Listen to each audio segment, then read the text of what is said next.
Seja bem-vindo à AFIA GeoPapers. Aqui a gente te ensina como se manter atualizado em ginecologia e obstetrícia, mesmo que você tenha pouquíssimo tempo para estudar.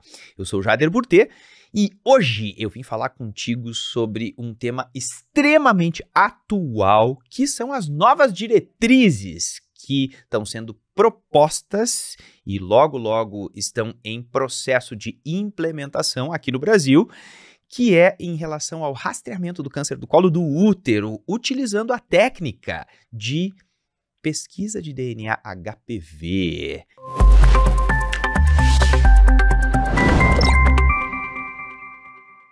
A gente sabe, né, que recentemente saiu um documento preliminar, que o objetivo desse documento é trazer aí uma proposta de diretriz. O texto ainda está em fase final aí de revisão e logo esse texto já vai estar disponível para a gente, mas o objetivo é que a gente faça realmente aí uma substituição do rastreamento habitual que a gente faz há anos, já há muitos anos aqui no Brasil, que é utilizando o teste de Papa Nicolau, de colpocitologia oncótica, de citopatológico, né?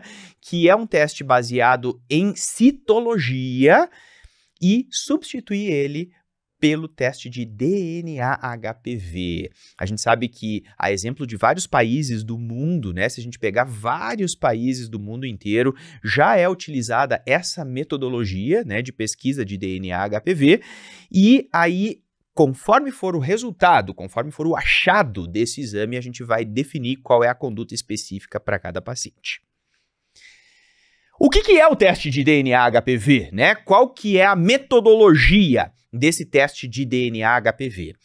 Esse teste, ele utiliza, na verdade, tecnologia de biologia molecular. Ele já existe há muitos anos, só que ele não era adotado aqui no Brasil como exame de rastreamento.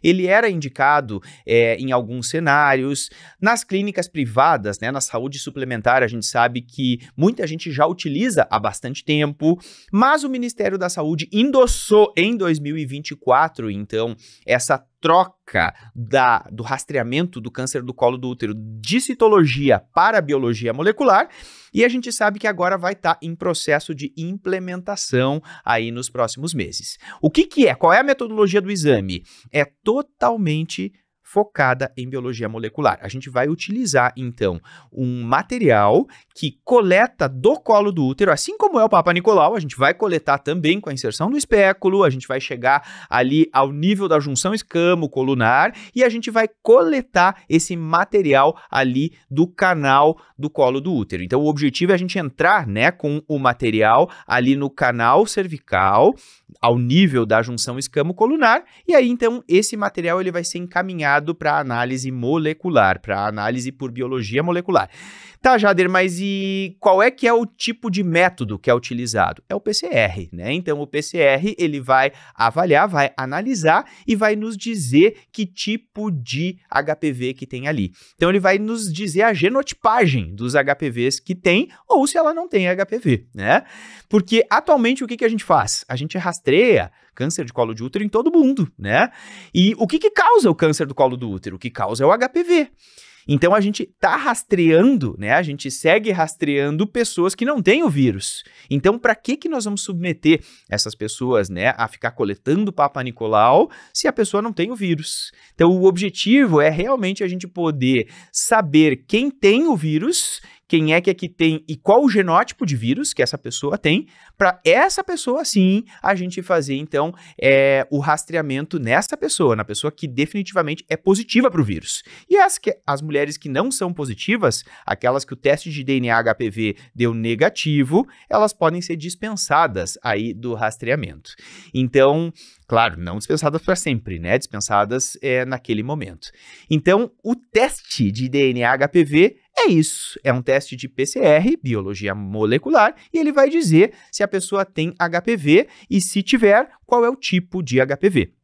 O ideal, né, ainda não se sabe ao certo o que vai ser implementado aqui no Brasil, mas o ideal é o teste de genotipagem ampliada, que é aquele que consegue ver vários tipos de HPVs oncogênicos. 16 e o 18, que são os principais, né, mas que também consegue ver outros HPVs oncogênicos que não sejam só o 16 e o 18, como, por exemplo, o 31, como, por exemplo, o 33, o 45, como o 52, né, que são outros HPVs que também são considerados oncogênicos. Tá, beleza, mas quem é que vai fazer esse rastreio, né? Quem vai fazer esse rastreio é o profissional da saúde, então, assim, é profissional da saúde, médico ou enfermeiro, que vai fazer a coleta, né,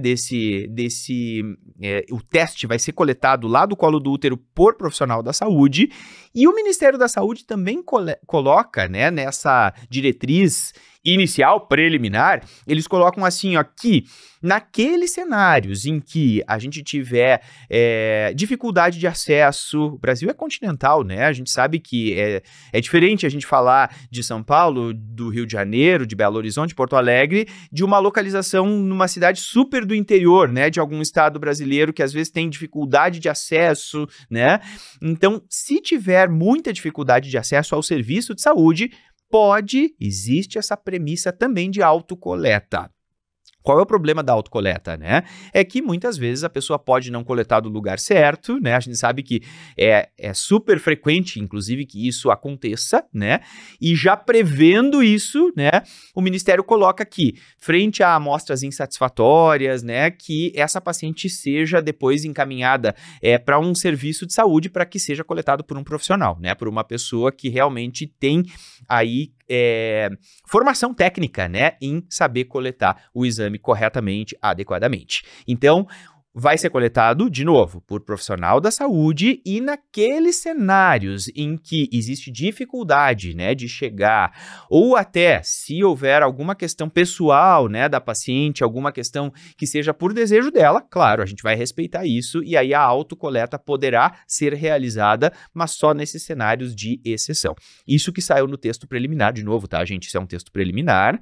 Pode ser que as coisas mudem, né? Ainda não é oficial, mas eu já estou trazendo aqui as informações, porque eu acho que é super importante todos nós, profissionais da saúde, a gente estar ciente, né, dessas informações e saber que realmente vai mudar e a gente vai ter aí um novo rastreio aos moldes dos países já mais desenvolvidos, né, que também já utilizam essa técnica como rastreamento oficial aí na portaria dos ministérios da saúde desses países, certo? Qual é a proposta do Ministério da Saúde para implementação, né, do teste de DNA HPV agora nos próximos meses? A gente sabe que o objetivo, né, de rastrear câncer do colo do útero é, obviamente, a gente rastrear naquelas pessoas que são consideradas a população que tem risco de ter, né, ou de desenvolver câncer de colo de útero. Então, o Ministério da Saúde, na diretriz preliminar, o que eles colocam? Que as mulheres, então, que tiveram atividade sexual penetrativa, né? Então, as mulheres e todas as pessoas com útero que tiveram atividade penetrativa, olha só, seja por pênis, por objetos eróticos, se houve atividade penetrativa e existe colo do útero, a gente precisa fazer o rastreamento a partir dos 25 anos. Essa é a recomendação aí preliminar do Ministério da Saúde, que muito provavelmente vai ser endossada no texto oficial, como já era o Papa Nicolau, né? O Papa Nicolau já era a partir dos 25 anos. Então, essas pacientes, elas vão ser submetidas a coleta de DNA HPV. Isso vai ser feito do mesmo jeito que o Papa Nicolau, no mesmo local, inclusive, que vai ser coletado. E aí, então, a amostra vai ser enviada para genotipagem. Aí a gente vai ver se tem ou se não tem HPV. Tá, Jader, mas deu negativo. Se eu tenho ali aquela paciente que deu negativo, que ela não tem nenhum genótipo de DNA de HPV identificado, né? Essa paciente, olha só, gente, ela vai ser orientada que o teste dela deu negativo e a recomendação do Ministério da Saúde é ela repetir o teste só em 5 anos. Ela não precisa repetir antes disso. Mas que medo! Quando a gente lê pela primeira vez, a gente chega a tomar um susto, assim, né? Mas como, né? Só 5 anos, não é muito tempo. Gente, na verdade, eu sei que inicialmente essa informação parece que dá um choque, né? Quando a gente recebe, mas olha só. A história natural da carcinogênese do colo do útero, ela mostra que para acontecer um câncer, né, ou uma lesão precursora como uma NIC2-3, a gente precisa, primeiro, tem que ter HPV, né? Aí tem o HPV vai fazer todo um processo. A maioria das pessoas que tem HPV, elas não vão ter câncer, a grande maioria, né? Aí o organismo vai fazer todo um processo de clearance, ele vai tentar, na verdade, eliminar o vírus. Algumas pessoas conseguem eliminar de fato, outras pessoas não conseguem, e aí o vírus fica. E aí depois que ele fica, em algumas pessoas, ele pode acabar provocando a carcinogênese. Isso tudo leva bastante tempo, leva anos. E mesmo depois que já começou a carcinogênese, quando a gente tem aí uma neoplasia intraepitelial cervical, uma NIC, né?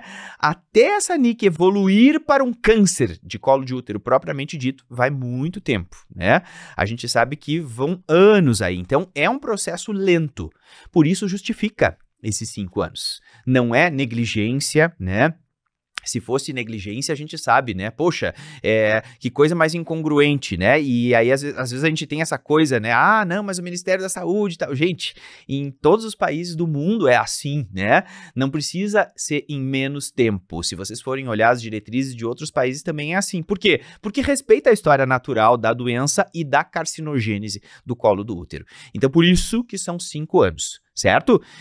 Tá, mas na prática eu sei que pode ter gente que discorde, enfim, mas claro, o nosso objetivo aqui é realmente trazer aquilo que está na diretriz. Eu acho que o objetivo é a gente saber o que está escrito, né? O que está colocado na diretriz para que os profissionais sigam. Então, é 5 anos, tá? É isso que se recomenda.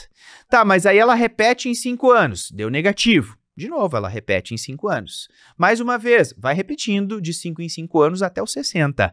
A recomendação oficial é ela seguir repetindo o teste de DNA HPV até os 60 anos de idade. Ô, Jader, mas por que não coleta antes dos 25, né? Eu já vi caso de NIC em paciente com menos de 25, sim, eu também já vi, né? Já vi, inclusive, câncer, né? Doença invasiva em paciente com menos de 25. Sempre vai ter a exceção à regra. Não adianta, né, gente? Qualquer tipo de rastreamento, a gente sabe que vai ter as exceções. Então, pode acontecer de ter as exceções? Claro que pode acontecer. Mas o que aqui a gente sabe? A gente sabe que se a gente for estudar a história natural da infecção pelo HPV, se a gente for pegar mulheres, né, as adolescentes, elas se contaminam na adolescência, nas primeiras relações sexuais, aí vai fazer um pico de infecção por HPV e na adolescência ainda elas já conseguem fazer o clareamento da infecção viral. O próprio corpo consegue dar conta, né, desse vírus, e então ela tem uma imunidade ok, normal, né, é uma pessoa rígida, ela vai começar a fazer, o corpo vai começar a trabalhar contra o vírus e ela vai fazer o clareamento da infecção. Então, o clareamento ou clearance, né, se a gente quiser usar o termo em inglês. A maioria das meninas, das adolescentes que se contaminam por HPV ali no início da vida sexual, elas vão eliminar o vírus. A maioria. Agora, quando elas têm aí os seus entre 20 e 25 anos, a gente sabe que aquelas que não eliminaram completamente o vírus, elas vão ficar com o vírus. Então, existe uma tendência de estabilização, né, do vírus a partir dos 25 anos de idade. E é a partir daí, né, quando tem essa estabilização do vírus, que começa a surgir a incidência das neoplasias intraepiteliais cervicais. Então, temos que nos preocupar com os casos isolados? Temos, lógico, mas quando a gente está falando de rastreamento, a gente tem que pensar em população, né, gente? A gente tem que pensar em nível populacional. E então, se a gente for pegar a história natural da infecção e a história natural da carcinogênese, a gente precisa pensar que as incidências de NIC, elas só acontecem, né, e ficam significativas a partir dos 25 anos de idade. Por isso que o Ministério da Saúde recomenda que seja rastreada só a partir dos 25. Eu posso rastrear uma paciente com 20, por exemplo, né, e que deu positivo para HPV, e essa paciente, de fato, ela vai eliminar esse HPV, né? Então, assim, eu nem precisava saber isso, ter essa informação, eu nem precisava deixar essa paciente estressada. Isso acontece, né? Muito comum, né? As meninas ficam estressadíssimas, às vezes 16 anos, né? Meu Deus, ela fez um teste de HPV e deu positivo, ela tem HPV, tem só 16 anos. Sim, ela tem chance de ter o HPV, né? Então, a chance dessa menina de 16 anos que tem um teste positivo para HPV, a chance dela eliminar o vírus é muito alta. É muito mais alta a chance dela eliminar o vírus do que ela ficar com o vírus. Então, gente, não precisa fazer, né? O objetivo é que realmente a gente consiga entender. A gente tem que ficar munido de conhecimento científico, né? E não precisa ficar trazendo todo esse monte de estresse para a vida, né, dessa adolescente, que a gente sabe que é super comum, ela fica estressadíssima com isso, ela acha, né, que ela tem uma doença que vai ficar para a vida inteira. Não, ela pegou um vírus e esse vírus ele vai ser eliminado, tem grande chance de ser eliminado. A gente só vai se preocupar com ele a partir dos 25 anos. A partir dos 25 anos, a gente sabe que a tendência é o vírus ficar mesmo, né? Aí sim é que a gente vai iniciar o rastreamento. Por isso que não rastreia antes dos 25. Tá, Jader, mas e se passou dos 60 anos, né, eu vou continuar rastreando? Não, não precisa continuar rastreando. Tá, mas e se, digamos que ela tem 60 anos e ela nunca fez o rastreamento, né? Ela tem agora seus 62 e nunca fez esse rastreamento. Bom, aí a gente faz, né, mesmo depois dos 60, faz a pesquisa do DNA HPV e se o teste der negativo, acabou. Essa paciente, ela não precisa mais seguir sendo rastreada. Mas por quê? Não tem câncer do colo do útero depois de 60? A gente sabe que sempre, medicina não é matemática, né? Sempre tem as exceções à regra. Mas pensando populacionalmente e pensando na história natural, né, da carcinogênese do colo do útero, a gente, depois dos 60 anos, a incidência é muito baixa. Do ponto de vista populacional, é uma incidência desprezível. Então, por isso que o Ministério não recomenda mais a gente rastrear depois dos 60 anos. A não ser que essa paciente ela tenha tido, né, uma neoplasia intraepitelial cervical, digamos que ela teve que fazer um cone, né? Bom, aí essa paciente ela segue sendo rastreada, que é a mesma história, né, do Papa Nicolau também. Agora, se a paciente nunca teve nada, né, ou então ela nunca nem tinha feito o exame, ela faz uma vez mesmo depois de 60, se tá negativo, tá tudo bem, né? A pessoa definitivamente não precisa mais seguir coletando. Então, de novo, essas são as diretrizes que estão no texto preliminar do Ministério da Saúde. Acredito que logo, logo o texto oficial que está em fase de revisão, né, ele saia e logo, logo a gente já inicie esse novo método de rastreamento de câncer do colo do útero. Para quem quer entrar agora em detalhes, né, assim, e quando dá positivo, né, quando é que indica a colposcopia, vai indicar citologia, né, citopatologia, ou então já vai indicar biópsia, naquela parte mais específica agora da ginecologia, eu convido para entrar na nossa área do aluno, que ali eu vou explicar quando o teste dá positivo, o que fazer, né, quando o genótipo 16 ou 18 ele está presente, ou quando tem os outros genótipos também oncogênicos, o que tem que fazer. Então eu convido para entrar na nossa área do aluno, que ali eu vou entrar nessa parte mais técnica, mais aí que é decisão ali do ginecologista do que fazer, eu vou explicar na área do aluno. Muitíssimo obrigado aí a atenção de todos, né? E logo, logo a gente vai ter essa atualização aí na nossa prática, no nosso dia a dia. Muito obrigado.